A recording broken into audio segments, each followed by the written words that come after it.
bahawa dari segi bab akhlak ni, dari bab akhlak ni, perangai, moral dia, sampai perang pun ada sikap akhlak. Kalau orang perang macam mana?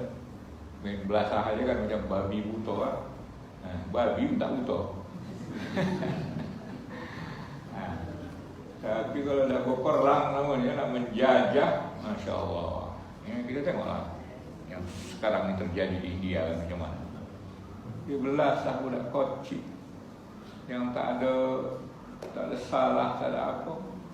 Kemudian malam tadi saya tengok orang-orang yang pakai hijab itu disiram pakai air longkang, ambil lalu.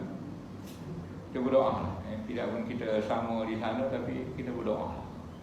Manalah tahu doa kita ni dipandang oleh Allah, didengar oleh Allah Subhanahu Wa Taala. Atau yang kedua, doa itu ibadah. Kita dapat pahala ibadah. Bukan asal kita berdoa kabulkan Allah Taala, itulah baru mantap doa. Tak juga. Doa tu tetap Allah Taala tak lupakan. Innallaha la yudhi'u ajral muhsinin. Sesungguhnya Allah tidak mensia-siakan ganjaran bagi orang yang ihsan, buat baik. Kita buat baik dengan berdoa. Doa kita itu ibadah. Jadi jangan kedekut ibadah, jangan kedekut berdoa. Doa banyak. Besok pahala tak dapat di dunia ni, dapat pahala banyak. Cuba dengan zikir, cuba dengan tasbih dan sebagainya. Malahan doa ni lebih lagi. Sebab doa ni kita tunjukkan pengharapan kepada Allah Ta'ala tu. Maksudnya kita tunjukkan diri kita ni bergantung kepada dia Subhanahu Wa Ta'ala. Dan kita menunjukkan bahawa Allah Ta'ala tu hebat. Itu makna doa. Kita mengecikkan diri kita, tidak berbangga dengan diri kita yang tak seberapa ni, dan kita mengagungkan Allah Subhanahu Wa Ta'ala, lalu kita minta kepada dia. Oh, itu besar tu pahala. Jadi perang ada juga moral, ada juga akhlak-akhlak mulia di sana. Jika hal itu merupakan politik Islam dalam kondisi damai, jadi yang lepas-lepas ni kita baca politik Islam dalam keadaan damai, aman, mesti berakhlak. Dalam kondisi perang juga tidak terpisahkan cerita moral.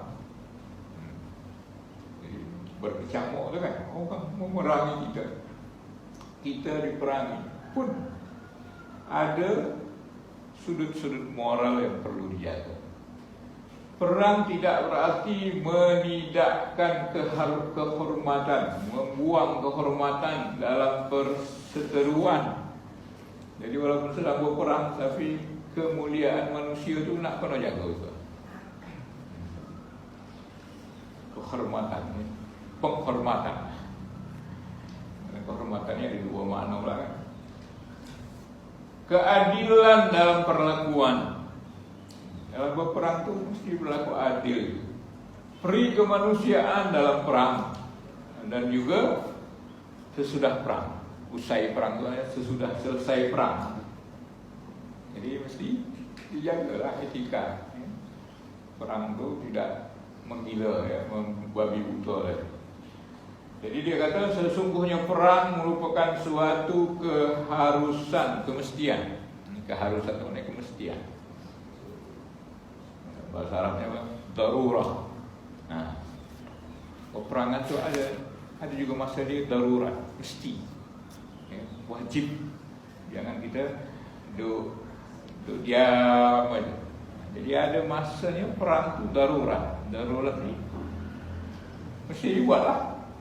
Satu tindakan yang mesti dibuat sebab darurat, satu keperluan. Makan tu darurat. Sebab kalau kita tak buat benda makan tu, dia memudaratkan kita. Kita dah darurat, kita dah baca itu di kawain fiqh kan. Daruriyatul khams, kewajipan yang 5 perkara.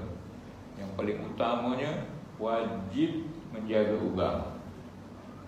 Jadi bila agama dicapai, agama dihina, kita menjadi darurat membela agama. Salah satu cara membela agama ni berperang. Orang hina agama kita, takkan kita diam aja. Buat kata hamka. Kalau kamu diam, sedangkan agama kamu dicaci, elok tukar baju tu jadi kain kapan. Mantap masuk itu kan. Jadi kita tak boleh dah diam. Jadi ada masanya kita wajib angkat senjata. Sesungguhnya perang merupakan suatu darurat, suatu keharusan, kemestian, ya. Aksiomatik. Aksiomatik ni yang sudah satu pernyataan yang tak perlu dalil lah. Itu namanya axiom. 1 tambah 1 berapa? 2. Apa dalil? Tak perlu pada dalil sebab memang semua orang dah tahu. Api itu membakar. Semua orang tahu. Mana diketahui dengan mudah. Budak-budak pun tahu. Jadi darurat, keperluan, kewajipan berperang itu memang dah semua tahu. Sebab itu tabiat manusia. Itulah dia kata, yang dimestikan, yang difardukan, itu kata diharuskan kan, yang difardukan oleh tabiat sosial manusia, tabiat masyarakat manusia ni.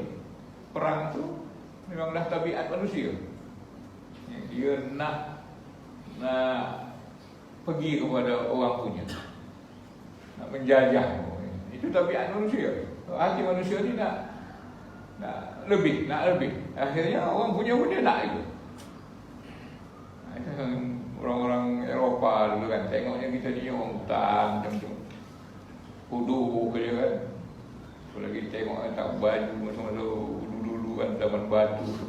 Dia tengok ini bukan manusia, dia pun jarang negara. Indonesia dijajah 350 tahun. Bukan 35 tahun. Sehingga rempah-rempah, ratus rempah, segala rempah habis diangkut ke negara di Belanda. Akhirnya saya waktu jalan-jalan ke Eropah dulu, saya wajib tinggal di Belanda. Macam mana negara Belanda? Memang majulah. 30 tahun negara dijajah, semua hasil mahsul dibawa balik, sehingga negara dia boleh berada di bawah air. Bayangkan tu. Kita ni selalu banjir, jadi tidak, dia memang pempah, memang buat negara dia tu. Dia yang dikatakan dam tu, Amsterdam kan, apa lagi, Polendam, dam tu bendungan. Sehingga ini negara, ini laut tinggi. Di bawah sana ada tempat kediaman, dia bendung. Dia boleh pasang dam, maka boleh buat negara di bawah laut. Ada yang bawah laut itu bukanlah di atas air macam tu. Ada juga tempat tu terowong tu di bawah air. Tapi ini katakan di bawah air itu maknanya laut tu lebih tinggi daripada perkampungan dia. Boleh dibina air itu supaya tak turun ke penempatan manusia macam itu. Di mana dapat itu? Itulah penjajahan, itulah negara-negara fasik. Jadi dah darurat namanya. Apa namanya darurat ni? Memang dah tabiat manusia macam nak kelahi kan, nak lebih. Dan tabiat untuk saling berjuang membela diri. Inilah. Bila kita diserang orang, apa tabiat kita? Kebiasaan kita. Kita akan bela diri. Jadi bila orang melampaui kepada kita, ya, menjajah kita, menyerang kita, maka manusia yang diserang ini pula secara tabiatnya dia akan balas, dia akan tunduk aja macam tu. Tentu dia akan membela diri. Jadi itu tabiat manusia, menyerang dan membela diri. Bila ada serangan, membela diri, akhirnya perang. Jadi peperangan ini adalah lumrah manusia. Katakan tabiat tabiat al-ijtima' al-bashari. Tabiatnya apa? Pembawaan semula jadi lah. Ya, tabiat, kebiasaan manusia semula jadi macam tu. Jadilah manusia tak normal kan. Diserang orang tak normal lah tu. Jadi dia kata membela diri, menolak musuh. Jadi menolak musuh yang berlangsung antara umat manusia yang mana telah disebutkan dalam Al-Quran. Memang Al-Quran sebut perangai manusia itu memang macam tu. Apa kata firman Allah Subhanahu wa taala? A'udzu billahi minasyaitonir rajim. Walaula daf'ullahi an-nasa ba'dahum bi ba'd lahuddimat sawami' wa bi'un wa salawatun wa masajidu yuzkaru fiha ismullahi katsiran. Walaula daf'ullah, kalaulah tidak, laulah seandainya lah tidak Allah menolak keganasan itu sebahagian manusia dengan sebahagian yang lain. Allah yang mengakui bahawa manusia ni ada berperang. Kalau tidak Allah bela sebahagian dengan sebahagian, ya, tentulah telah dirobohkan biara-biara Nasrani. Biara ni tempat-tempat sembahan lah. Jadi kalau tidak kerana suka menolong, menghindar daripada serangan orang, hancurlah tempat-tempat peribadatan, ya. Hancurlah gereja-gereja, rumah-rumah ibadat orang-orang Yahudi dan masjid-masjid akan hancur. Sebab tak ada pembelaan. Diam untuk orang rumah ibadat tak ada yang bela. Tak mungkin. Mesti orang akan bangkit membela tempat ibadat ini. Yang di dalamnya banyak disebut nama Allah Subhanahu wa taala. Jadi kerana rasa agama, apalagi namanya tempat ibadah, tentu orang akan hormati.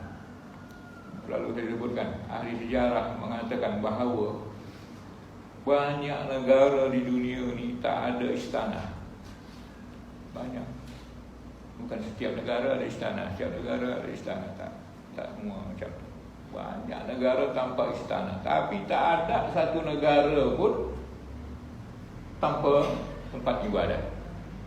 Di mana ada negara, di mana ada negeri, di sana ada tempat ibadat. Walaupun ibadat dia tak macam mana.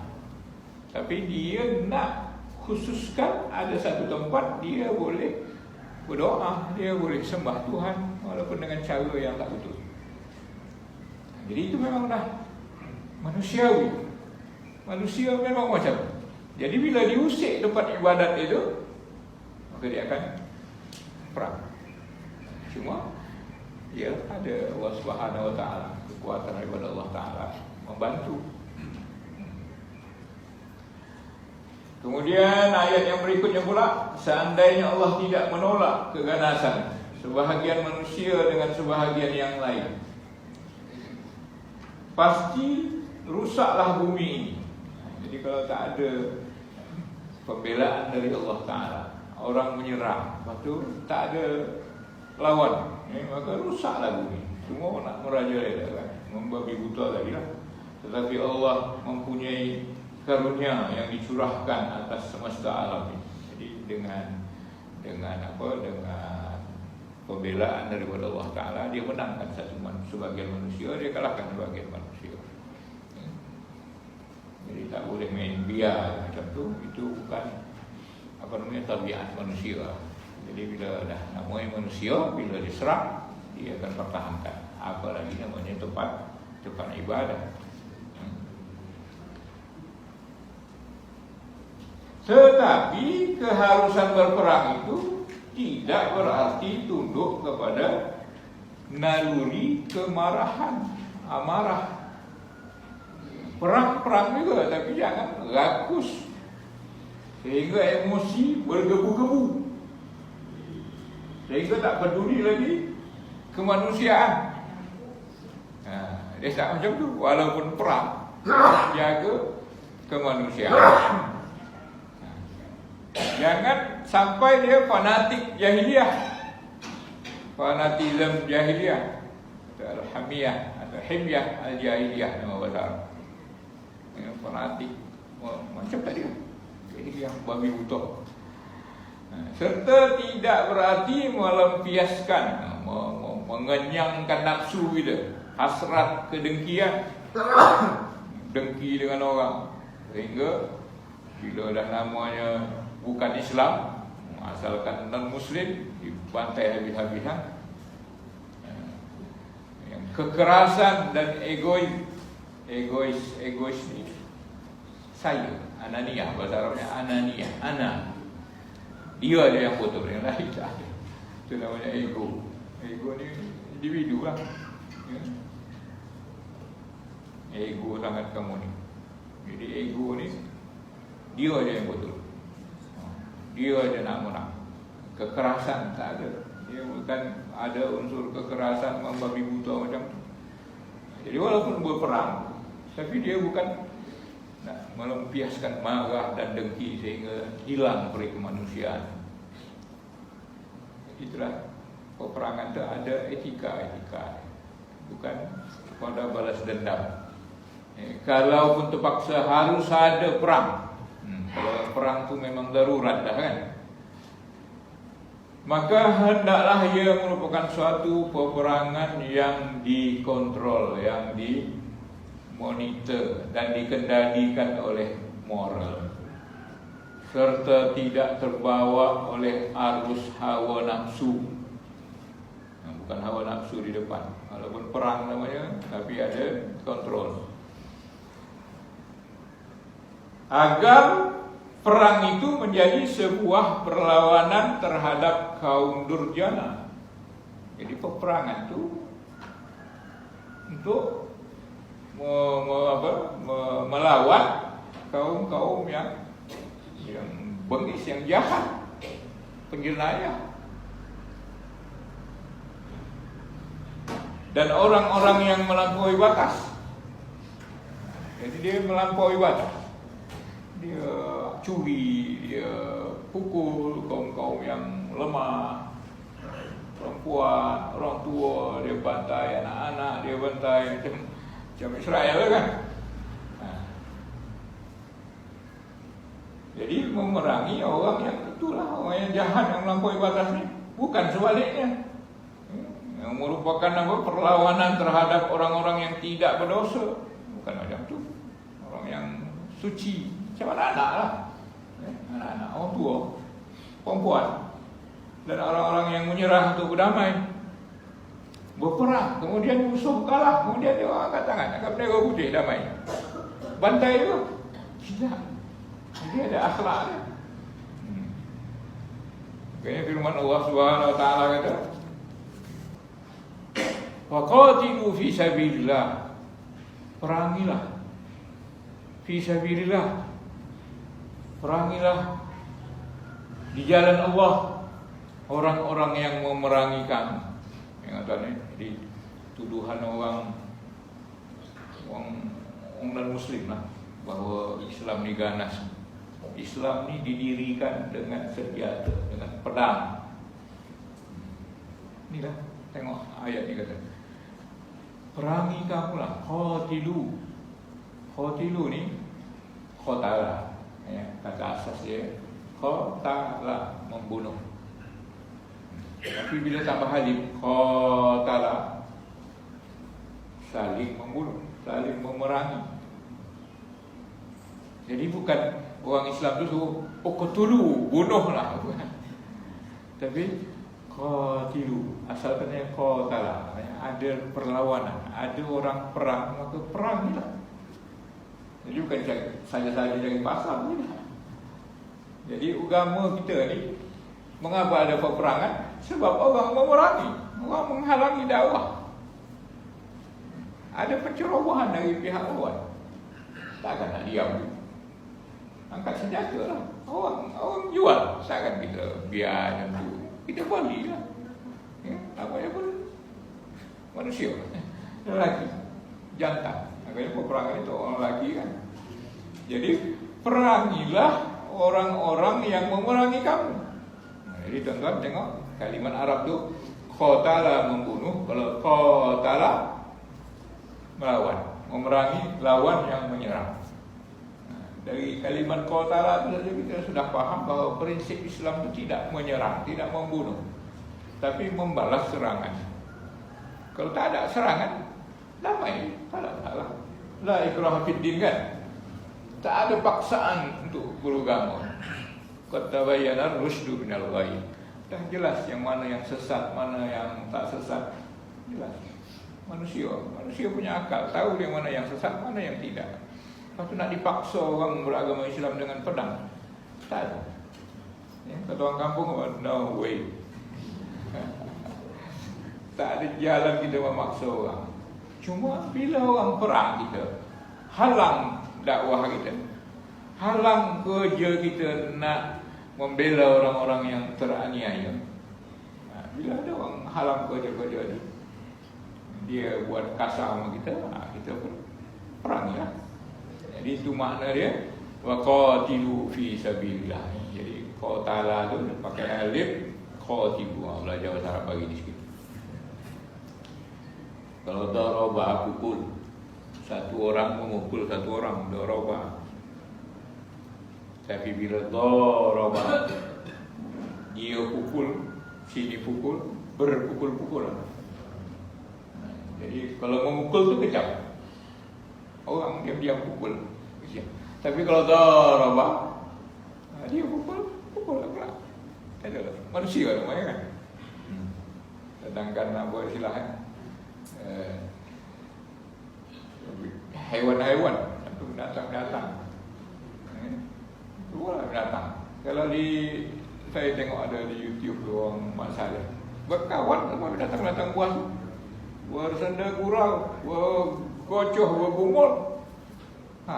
Sama rimau sama singa yang besar-besar tu, 2 kali besar lagi manusia. Sebab dia sayang.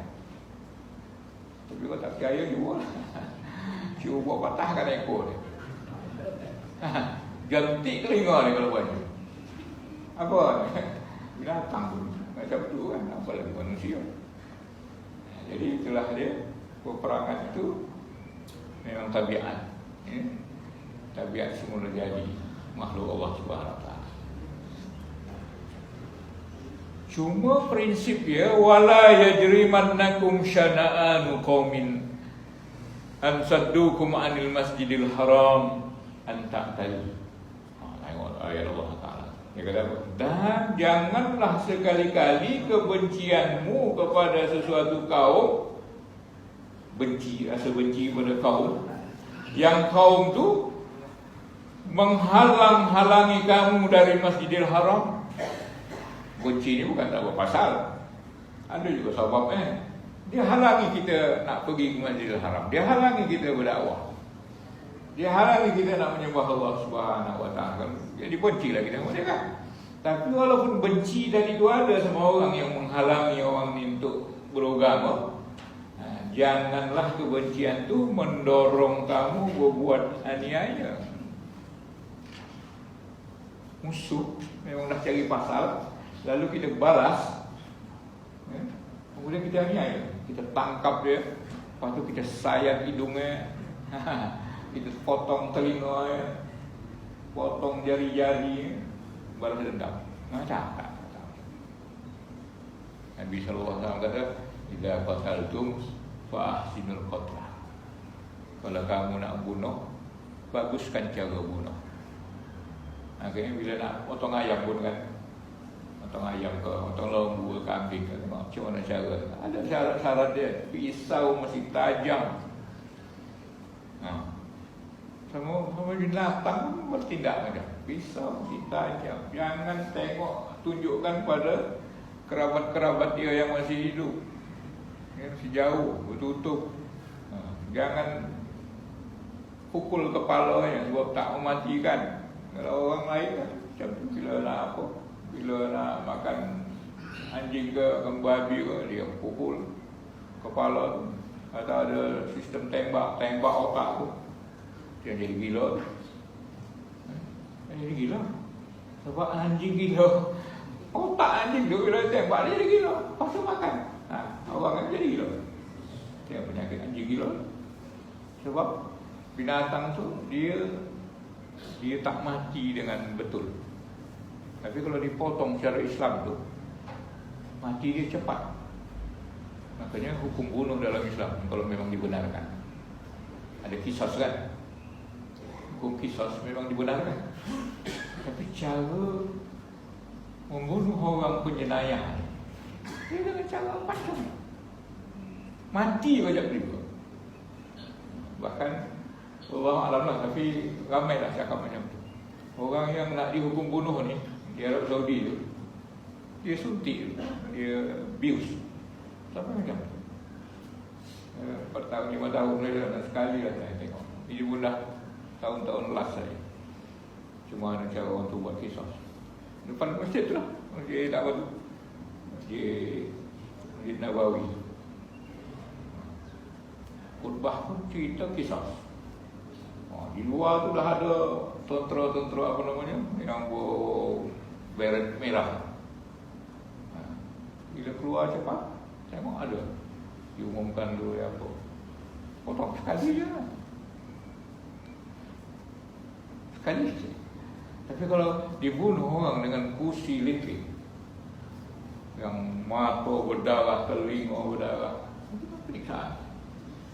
Ditembak, dia kalau tidak. Nah, jadi begitu juga lah binatang. Ya, di listrik lah, direndam pada air panas, air listrik, ya Allah. Ini so. Jadi idza qataltum fa ahsinul qatlah. Jadi kalau nak bunuh tikus pun perempuan orang benar dengan tikus orang lain. Banyak di rumah main bola yang terhadik tu kan. Dapat seekor, bunuhlah dia. Sekali bunuh tu dia mati. Macam tu. Bukan nak potong ekor dia, potong telinga, muncung dia. Oh jangan. Itu menyiksa, namanya muslah.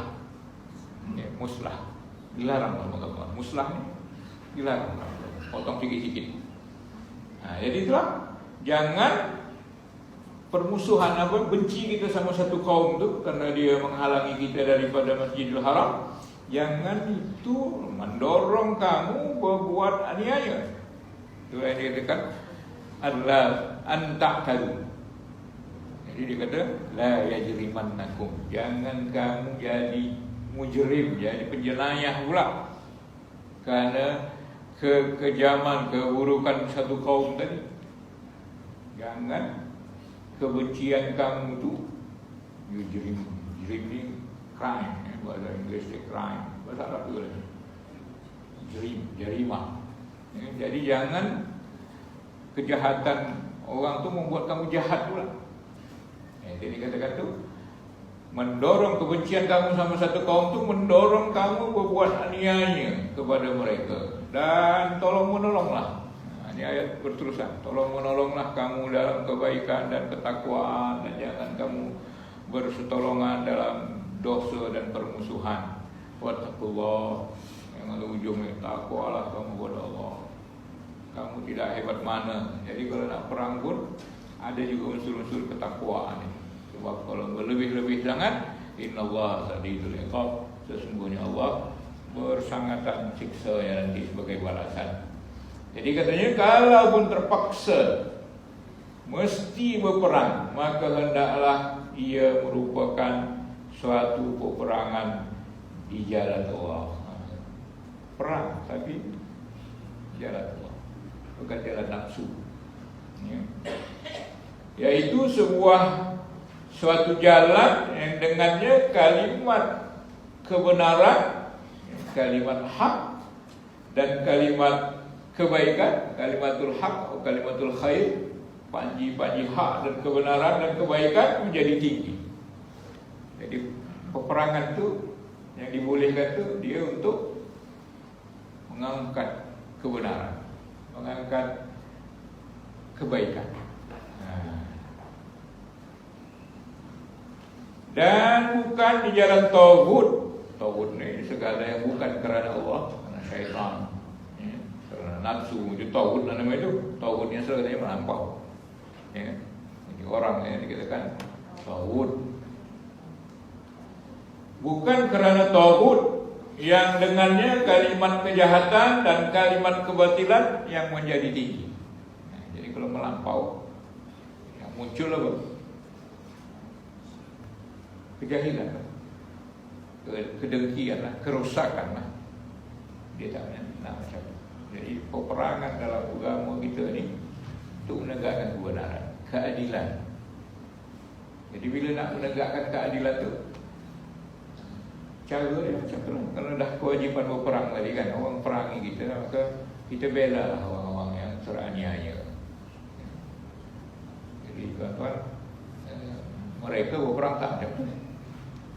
Itu yang dikatakan mereka pilih tu kan, politik tujuan matlamat menghalalkan segala cara.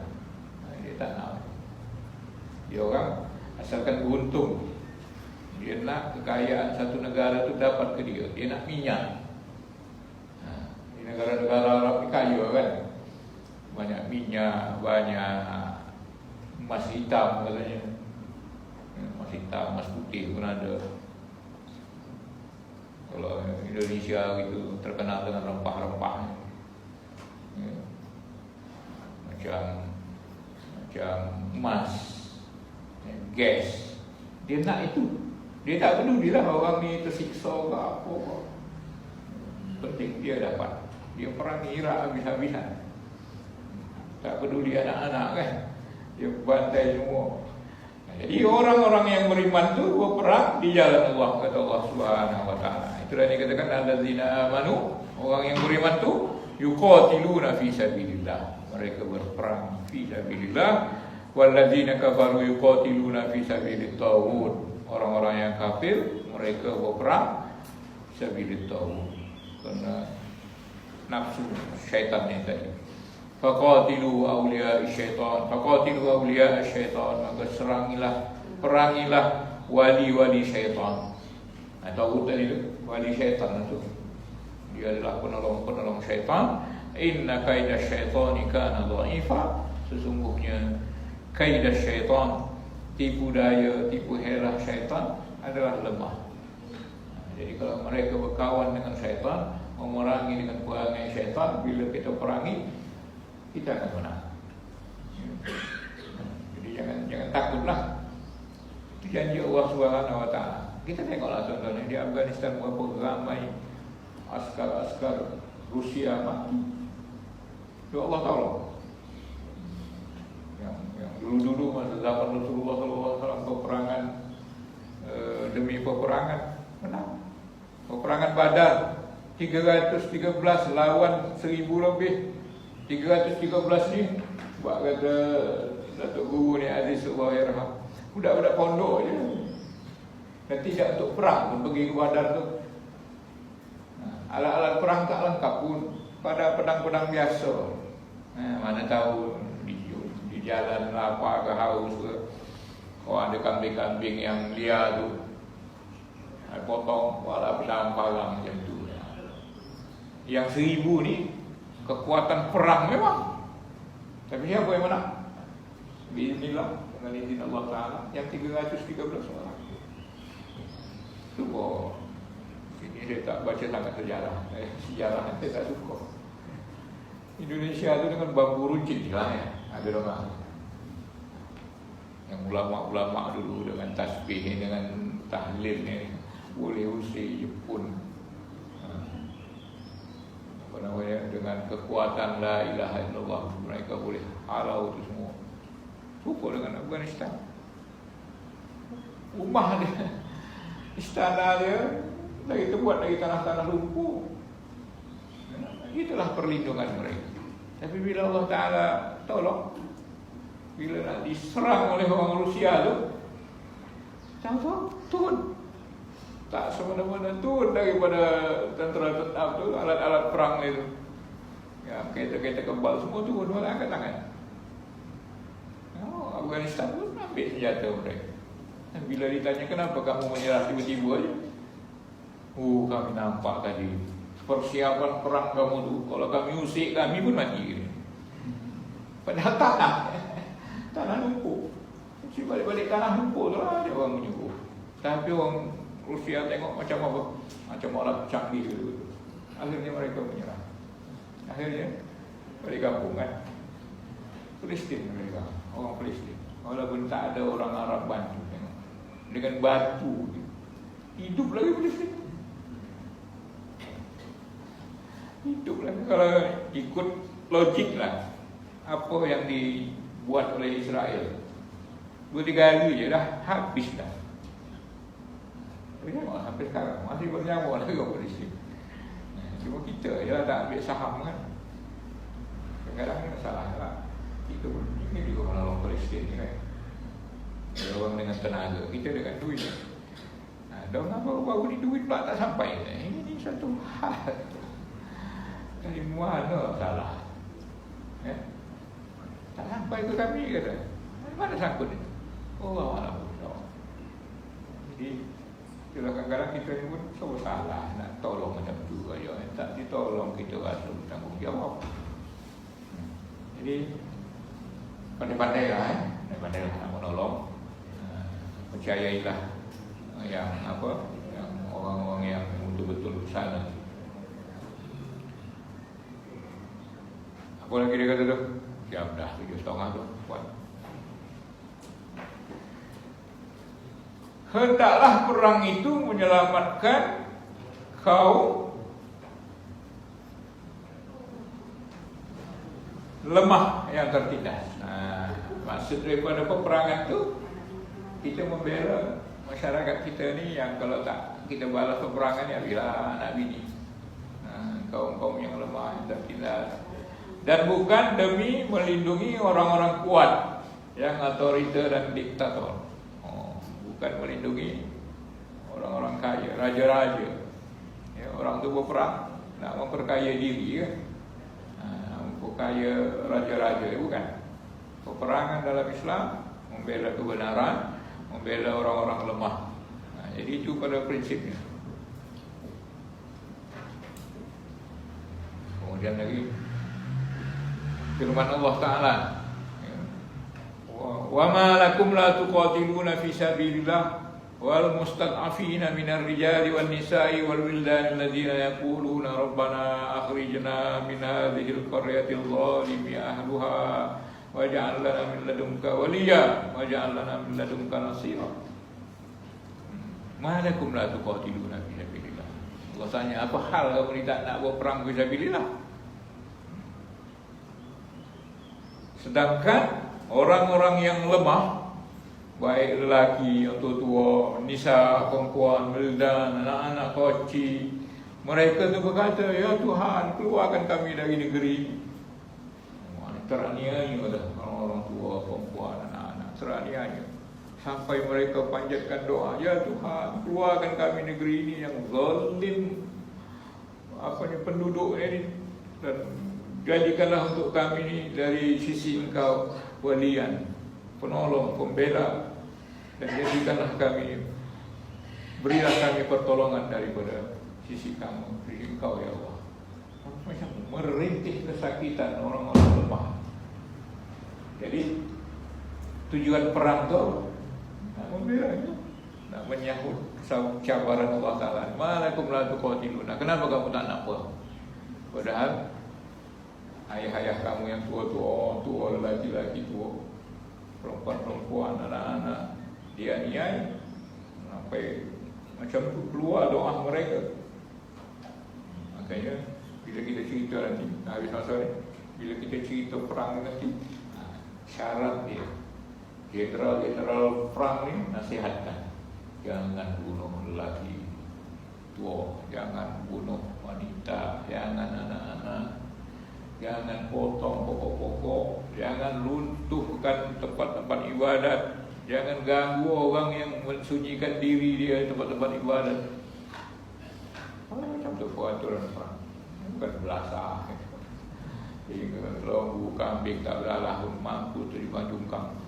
Anak-anak kena kena senjata kimia, bukan macam tu. Itulah gambarannya. Jadi begitulah dulu. Nanti kita sambung lagi. Mudah-mudahan bacaan-bacaan macam ni kita memahami.